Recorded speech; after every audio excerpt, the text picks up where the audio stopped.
Hello bakunzi ba Akejo Media, amazina yanje ni Keza Floria Audrey.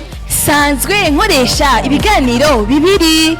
Icambere ni ikiganiro citwa Burundi Gospel Star Search, ikiganiro ciza cyane dukorana n'abaririmbyi baririmba indirimbo mpimbazamana. Icya kabiri ni ikiganiro citwa Burundi's Got Talent, impano zitandukanye. Hari benshi bifuje kumenya aho Akejo Media ikorera, reka ndababwire. Ni mu Nyabugete ya gatatu kujya Olympique, imbere yaho gatoyi hampande ya Centre de Santé Twisabe, ucubona inyubako ya Akejo Media.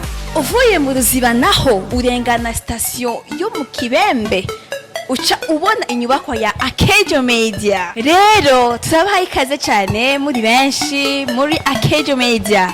Turabakunda cyane, duhari ku bwanyu. Tutibagiye mwebwe mwese mwifuza kumenyekanisha ibikorwa byanyu, Akejo Media yaje nk'inyesho kuri mwebwe mwese.